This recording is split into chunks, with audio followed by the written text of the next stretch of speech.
Olá, amigos, graça e paz. Seguimos avançando com a série Apocalipse. Hoje, quinta-feira, entramos no quarto episódio.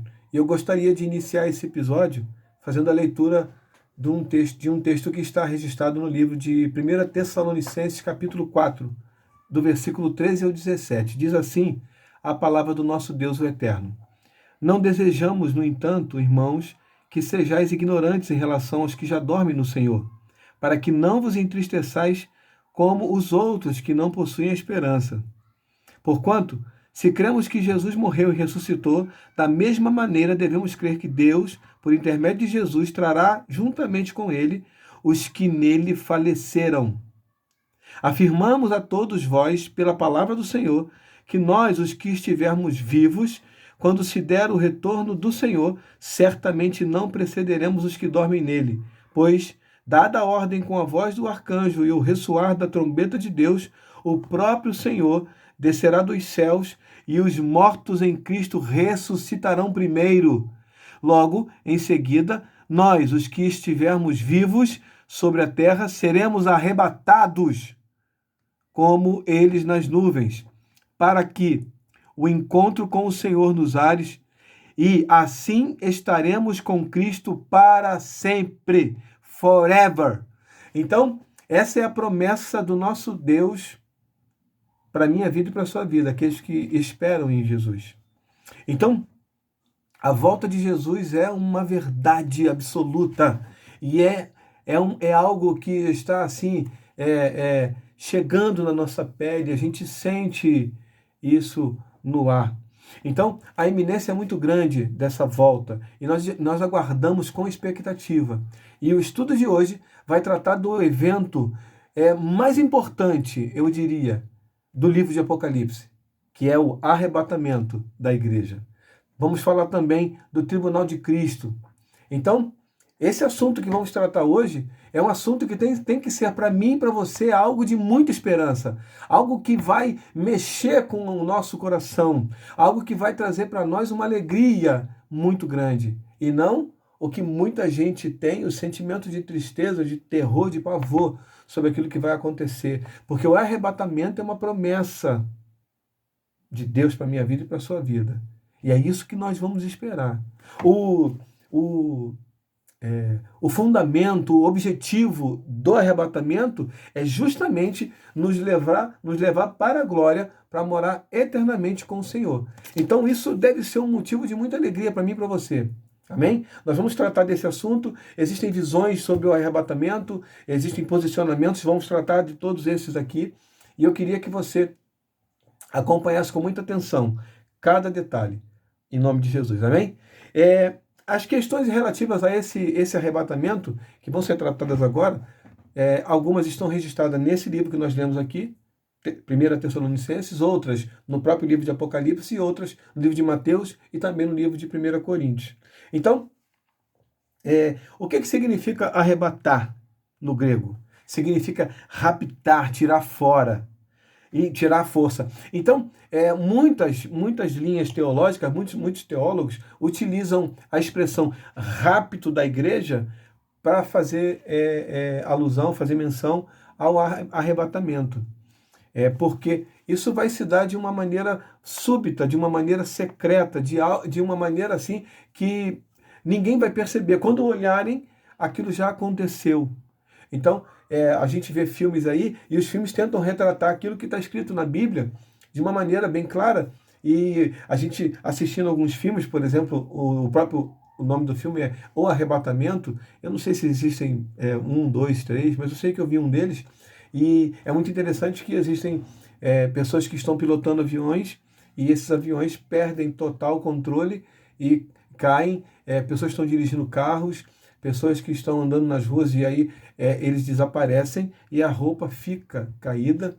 E isso é uma coisa que traz uma preocupação muito grande, uma especulação muito grande do que está acontecendo, porque ninguém consegue explicar de uma maneira secular, de uma maneira racional, aquilo que está acontecendo. Esse evento não se consegue explicar se não for de maneira espiritual, através da Bíblia, através da nossa fé.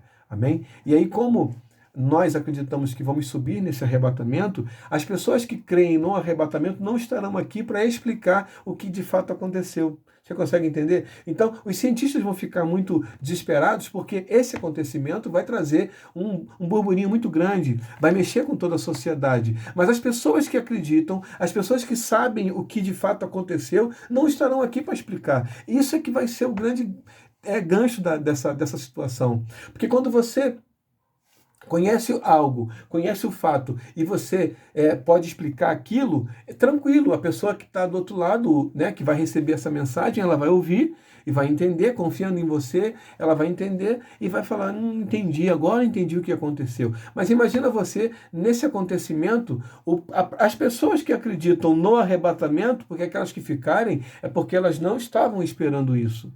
Elas não acreditavam na volta do Senhor. Então, as pessoas que estão ali, nesse momento, elas não entendem o que está acontecendo, porque, primeiro, elas não acreditam. E, segundo, elas não esperavam. Então, não vai dar para explicar. Então, o rapto da igreja, o arrebatamento, vai se dar de uma coisa muito rápida.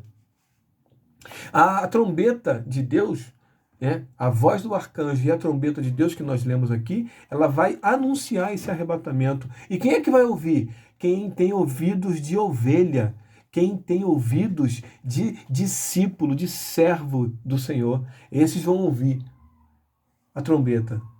E aí vai num piscar de olhos.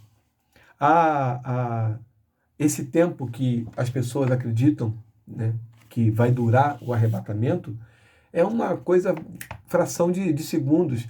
Alguns livros dizem minutos, mas a gente, seguindo pela Bíblia, o que está escrito, num abrir e fechar de olhos. Eu não levo mais que alguns segundinhos para abrir e fechar os olhos. Uma pessoa normal não leva tanto tempo. Então, eu abri e fechei, é uma coisa muito rápida. É esse o tempo que vai se dar, o arrebatamento. Os pré-tribulacionistas acreditam que esse arrebatamento vai acontecer antes da tribulação.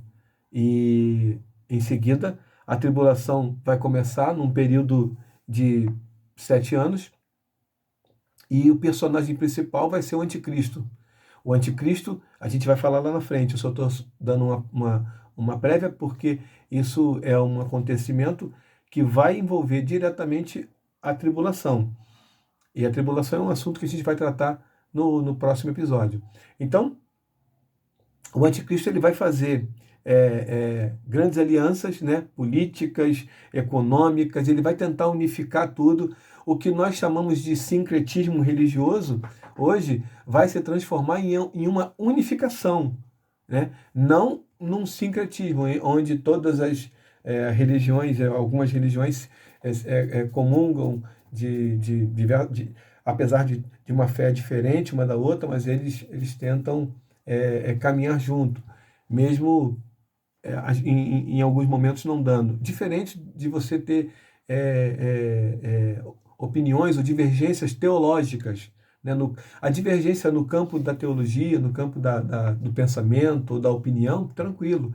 Mas no campo da fé é uma coisa mais difícil, porque você acredita de um jeito e ele acredita do outro, e aí esse sincretismo religioso vai se transformar em unificação, uma única religião mundial. Esse anticristo vai tentar fazer isso, né? Vai fazer isso com a economia, com a política, com a religião, e vai também motivar uma marca que vai identificar cada seguidor dele. Existem alguns resultados imediatos do arrebatamento. A gente separou aqui 6 para a gente falar, porque isso vai acontecer de forma imediata, simultânea. O arrebatamento aconteceu, Cristo levou a igreja, aí, quando eu falo igreja, né, as pessoas que formam a igreja, porque eu e você formamos uma igreja, o corpo de Cristo, e essa igreja, a noiva de Cristo, ela vai subir, ela vai ser arrebatada. Aqueles que aguardam ansiosamente a volta do Senhor, eles vão subir para morar eternamente com o Senhor. Então, os resultados desse arrebatamento serão um corpo incorruptível, né? Aqueles que estão vivos, eles serão transformados, esse corpo será um corpo incorruptível. Aqueles que estão mortos no Senhor, e dormem no Senhor, eles ressuscitarão também com um corpo incorruptível. O corpo não será mais mortal, será imortal, porque será um corpo espiritual. E os arrebatados, as pessoas que forem arrebatadas, verão a Cristo como de fato Ele é. E o sexto e último ponto, não vai mais ter a igreja na face da terra. A igreja ela vai se sumir da face da terra. Será um momento assim de grande alegria, como a gente falou no início. Esse momento é um momento esperado por todos os cristãos. O arrebatamento é o evento mais importante daqueles que servem a Cristo. Existem tantos outros, mas esse culmina, né, na vitória da caminhada cristã. Então, é exatamente aquilo que o apóstolo Paulo fala no livro de 2 Timóteo, capítulo 4, versículo 7. Combati o bom combate, encerrei ou acabei a carreira e guardei a fé. Então, o arrebatamento, ele coroa a nossa caminhada cristã. Amém? Existem 3 posições teológicas, ou 3 visões, né, 3 posicionamentos acerca do arrebatamento. A gente vai tratar dos 3 de maneira resumida, né, rápida, mas vai dar para você entender exatamente cada um deles, e você vai poder se posicionar e ter o seu posicionamento através desse estudo que a gente está fazendo hoje, porque você vai conseguir entender cada um deles. Mas eu queria que você agora entendesse uma coisa, que isso é assim, primordial, isso é importantíssimo, para que eu e você continue caminhando. Né? Cada uma dessas linhas teológicas, elas têm que ser respeitadas e são posicionamentos baseados em textos bíblicos e a gente respeita cada um deles. Mas o que a gente precisa entender é que mesmo tendo divergências nessa questão, sendo pré-tribulacionista, mesotribulacionista, pós-tribulacionista, a diferença, isso não tem tanta relevância. Por quê? Porque todos esses posicionamentos teológicos, essas visões acerca do arrebatamento, elas concordam nesses pontos que eu vou te falar aqui. Jesus voltará. Jesus Cristo voltará. Todos esses pontos, esses posicionamentos teológicos concordam que Jesus Cristo voltará. O segundo, Jesus Cristo julgará os vivos e os mortos. Os 3 pontos concordam tranquilamente. Terceiro ponto, vai haver ressurreição dos mortos. E o quarto ponto, Satanás, o diabo, ele vai ser julgado e condenado para sempre. Nesses pontos aqui, todos esses 3 posicionamentos teológicos concordam. E é isso que importa. Cronologicamente, cada um acredita de um jeito. Né? Cada um acredita que um vai acontecer antes, outro durante, outro depois. Mas isso vai acontecer. Não é diferente da gente falar assim, não, eu não acredito que vai acontecer. Isso é um posicionamento diferente. Um acredita que vai acontecer, o outro acredita que não vai acontecer. Um dos dois está certo. Ou um dos dois está errado. Por quê? Porque se acontecer, aquele que disse que não ia acontecer estava errado. Se não acontecer, aquele que disse que ia acontecer está errado. Então, não é o caso aqui. O caso aqui é se vai acontecer antes, durante ou depois. Mas todos 3 acreditam que vai acontecer. Isso é um evento que é verdade absoluta, como a gente disse no início. O primeiro desses pontos, desses posicionamentos teológicos, é o pré-tribulacionista. O pré-tribulacionista, ele acredita que o arrebatamento se dará, a volta de Cristo se dará em duas etapas. Logo, a primeira etapa seria o arrebatamento, a segunda etapa em glória sendo visto por todos. Então, a volta de Cristo se daria em duas etapas. A primeira delas com o arrebatamento, em secreto. Somente aqueles que estavam com os ouvidos atentos, aqueles que têm ouvidos de ovelha, registrado no livro de João, capítulo 10. As minhas ovelhas ouvem a minha voz e me seguem. Quando você ouvir a trombeta, aí foi. Aqueles que não estavam atentos, ou acreditavam, ou esperavam, aguardavam a volta de Cristo, eles não vão ouvir, não vão saber o que aconteceu. Por isso a gente iniciou dizendo que haveria um desespero muito grande. Então, o pré-tribulacionista, ele acredita que existem duas etapas para a volta de Cristo. A primeira secreta, só para os crentes, só para aqueles que acreditam. A segunda em glória, que seria vista por todos. O pré-tribulacionismo está diretamente ligado ao dispensacionalismo clássico, aquele que acredita que existe uma distinção entre a igreja e Israel.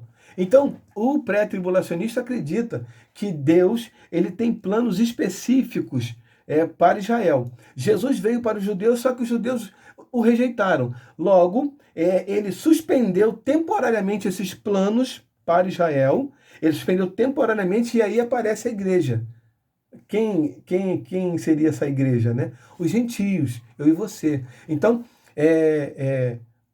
a igreja aparece e junto aparece uma nova oportunidade. Israel fica temporariamente, o tratamento de Israel fica temporariamente suspenso. E aí o tratamento de Deus agora é com a igreja. A igreja reconhece Jesus como Senhor e Salvador, como o verdadeiro Messias. A igreja é santificada, a igreja é perdoada de todos os seus pecados. Quando eu falo a igreja, entenda eu e você. Amém? Eu não estou falando de parede, não. Estou falando de mim e de você. Então a igreja ela é santificada, ela é perdoada. Ela agora é uma igreja pronta. É a noiva de Cristo, o corpo de Cristo. Logo, o arrebatamento ele tem que se dar antes da tribulação. Porque a tribulação vai ser o período em que Deus vai tratar com Israel. O período em que Deus vai tratar, vai fazer tudo aquilo que é necessário para que Israel entre no eixo, vamos dizer assim. E aí, se a igreja não tem nada a ver com o tratamento de Israel, logo ela não pode estar nesse período de tribulação. Logo ela vai ser arrebatada nos ares, morar com o Senhor no céu, e aí sim virá o tratamento com Israel, diretamente com Israel. Amém? Aí porque existe um plano especial para Israel. E esse plano vai ser cumprido, vai ser estabelecido na tribulação e na grande tribulação. Agora, existe uma classe que é chamada de uma outra linha teológica, um outro posicionamento que é chamado de mesotribulacionista. Os mesotribulacionistas, o que são? São aqueles que afirmam que o arrebatamento se dará dentro da tribulação. Eles acreditam que a tribulação é um período de 7 anos e que durante os 3 primeiros, os 3 anos e meio, que corresponde à metade da tribulação, vai ser um período de paz total. No final dessa metade da tribulação, inicia-se um outro período chamado de grande tribulação. A grande tribulação será um período assim extremamente difícil. Será um período em que toda a terra vai passar um aperto muito grande. Aí o mesotribulacionista já não vai estar mais aqui, porque ele acredita que no meio da tribulação, no final dos 3 anos e meio em que acaba a paz, essa igreja vai ser arrebatada para os ares. Então eles não vão passar por esse momento. Os pós-tribulacionistas, eles acreditam que a igreja vai ser arrebatada depois da tribulação. E eles também não acreditam que esse período da tribulação seja necessariamente de um período de 7 anos.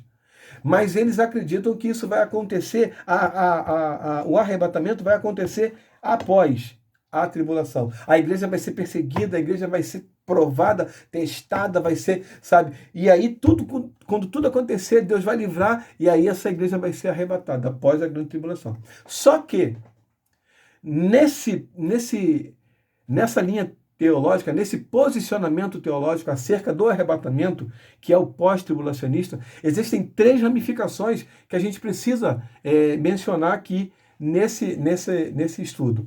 A primeira delas é o amilenista, a segunda, o pré-milenista, e a terceira, o pós-milenista.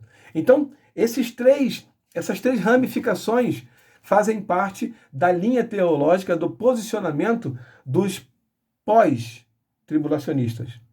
Então, Existe o pré-tribulacionista, existe o pós-tribulacionista, o mesotribulacionista e existe o pós-tribulacionista. Dentro do pós-tribulacionista, existem pessoas que acreditam de uma maneira, outros que acreditam de outra maneira e outros que acreditam de uma outra maneira diferente. São três vertentes, três ramificações de uma mesma linha teológica, de um mesmo posicionamento, que é o pós-tribulacionista. Amém? O primeiro deles é o amilenista. O amilenista, ele acredita que eles não acreditam no milênio de Jesus, que Jesus vai reinar no milênio. Eles acreditam, eles rejeitam isso, eles acreditam que esse milênio se deu no início da era cristã, da igreja.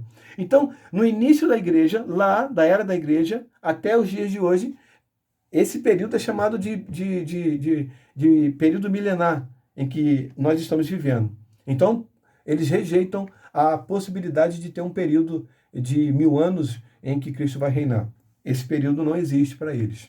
O pré-milenismo, eles acreditam que tudo aquilo que está escrito na Bíblia é histórico e profético, e que a segunda vinda de Cristo se dará antes do período milenar, e que esse período milenar corresponde exatamente a 1000 anos. Exatamente, a 1000 anos. E eles acreditam que a volta de Cristo vai se dar antes desse período. Agora, existem os pós-milenistas, e a gente tem mais dificuldade de encaixar eles na estrutura escatológica de Jesus. Por quê? Porque, deixa eu botar aqui para você, Mateus, capítulo 24, eu vou ler do versículo 6. Antes de ler, deixa eu falar para você.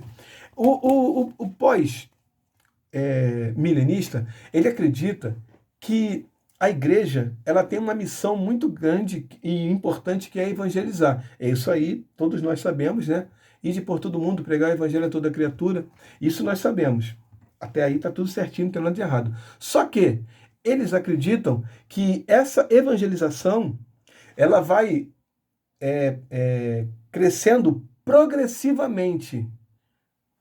Quando eu digo crescendo progressivamente, tendo êxito, até chegar a uma justiça total, uma áurea completa de paz e de tranquilidade, porque todos vão estar evangelizados, porque todos vão estar assim servindo a Deus, e aí sim se dá a volta de Cristo. Essa igreja perfeita nos finais dos tempos, essa igreja vencedora, essa igreja conquistadora, ela não existe nos finais dos tempos. Existe sim uma igreja que serve a Deus, existe sim uma igreja que vai pregar, que vai evangelizar. Existem pessoas hoje que estão perdendo suas vidas porque estão evangelizando, literalmente perdendo suas vidas. Deixaram suas famílias, ou algumas levaram suas famílias para o campo missionário e estão correndo risco de vida porque servem a Deus e elas não arredam o pé.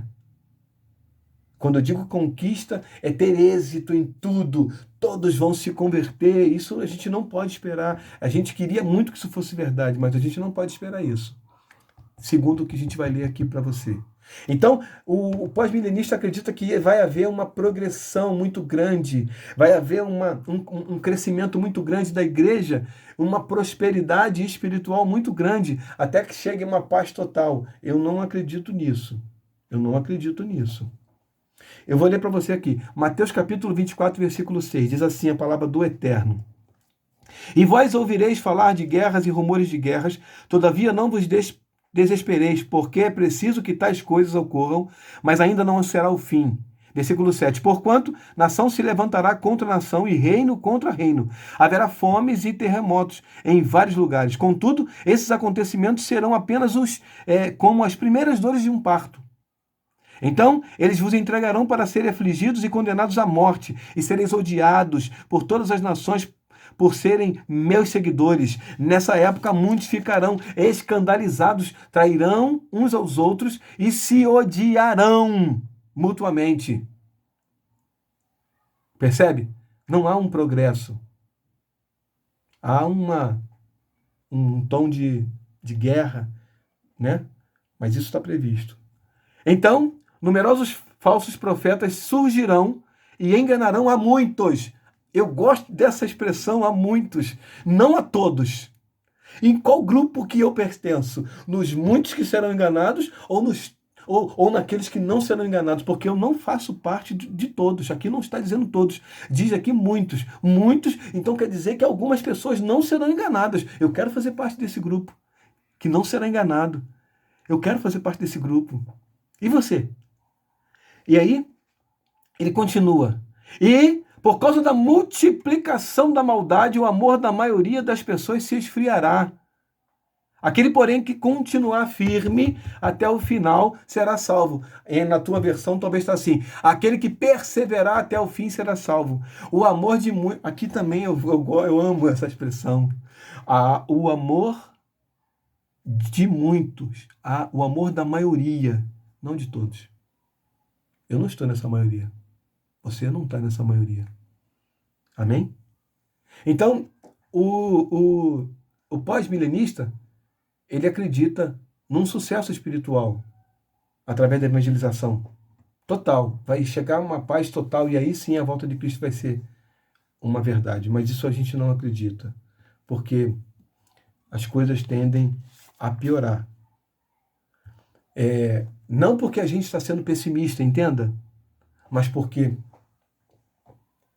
a Bíblia nos adverte que as coisas ruins, quando começarem a acontecer, é para a gente ficar muito atento, vigilante, porque Ele está às portas. Amém? E isso não é motivo para eu e você nos desesperarmos. Eu não sei se você percebeu, mas eu falei que eu quero estar em outro grupo, não nesses que vão ser enganados. Deixa eu falar só uma coisinha para você aqui. Foi chamado nos Estados Unidos, o dólar estava sendo muito falsificado. E então eles convidaram uma pessoa especialista para tratar dessas falsificações, porque apareciam cada dia mais falsificações. E esse homem especialista, ele foi convidado e eles não queriam colocar qualquer pessoa, então, só um minuto, por favor.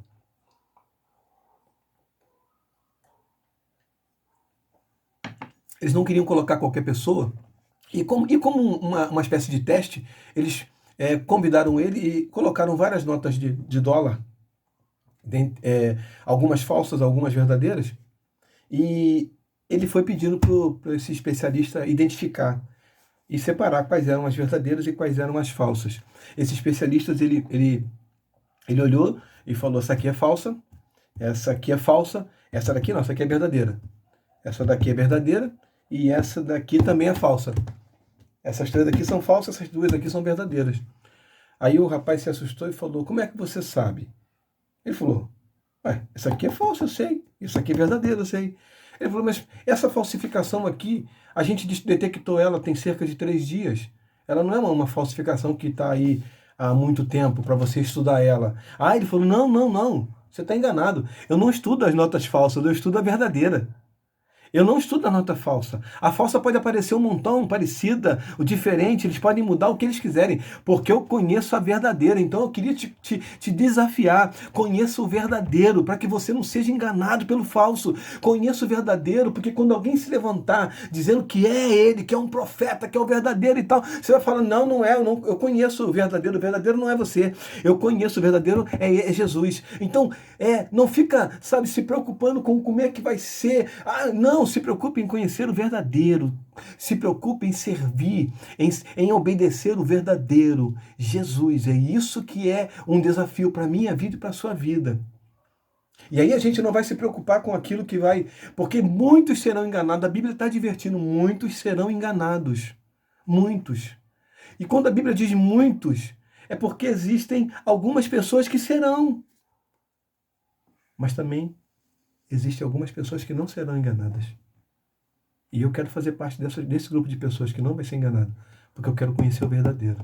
Eu sigo tentando conhecer o verdadeiro. Esse é o meu objetivo. Eu queria que esse fosse também o teu objetivo. Por último, a gente vai falar do tribunal de Cristo. E eu queria falar do tribunal de Cristo, mas eu queria que você não confundisse com o grande trono branco no livro de Apocalipse. O tribunal de Cristo, ele vai falar de uma coisa.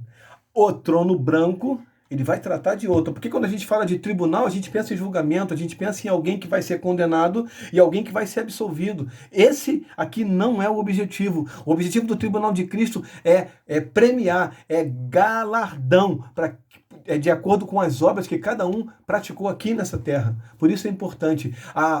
Algumas pessoas, algumas religiões, elas praticam as obras com a intenção de serem salvas por causa das obras. Quanto mais obras as pessoas fazem, e algumas até chamam de filantropia, quanto mais obras, quanto mais filantropia faz, mais ela está próxima da salvação. E isso não é verdade para nós, porque a nossa salvação foi conquistada por Cristo na cruz do Calvário. Logo, eu não tenho nada, mas nada o que fazer que vá acrescentar nessa salvação.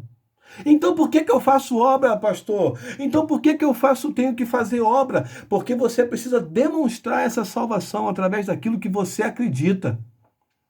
E você tem que fazer a obra não para ser salvo, mas porque você é salvo. Eu não faço obra para ser salvo. Eu faço porque eu sou. Eu falo, não, eu sou salvo. E eu quero demonstrar isso através das minhas obras, das coisas que Deus coloca nas minhas mãos. E por isso eu faço obra. E não para ser salvo. Porque para ser salvo, eu precisei apenas levantar a mão para aquele que morreu na cruz do Calvário. E dizer, Senhor, eu recebo o Senhor no meu coração. Só isso que eu precisei fazer.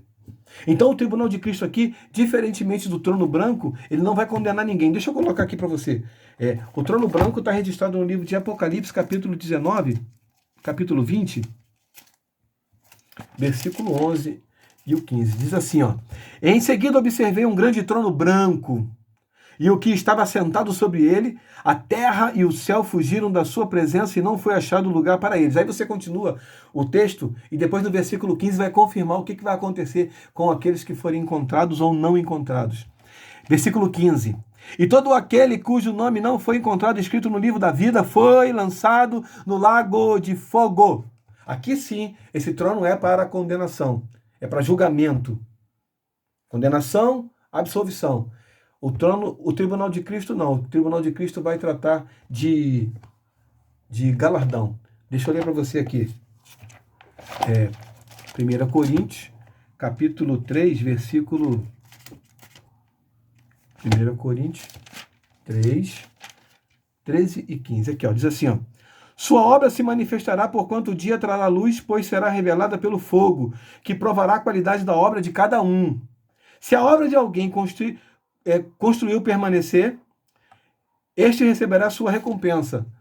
Se a obra de alguém se queimar, este sofrerá prejuízo. Ainda assim, será salvo como alguém que escapa por entre as chamas do fogo. Ou seja, o tribunal de Cristo não vai ser para condenar ninguém, vai ser para premiar, galardão. Amém? Após, as nossas obras vão ser avaliadas por Cristo, né? Após a vinda do Senhor, nós vamos comparecer diante do Senhor, não para ser julgado, condenado, inocente, não, mas para saber aquilo que eu fiz. Aqui, Senhor, está aqui as minhas obras. E você vai apresentar as suas obras. Amém? Deus abençoe a tua vida.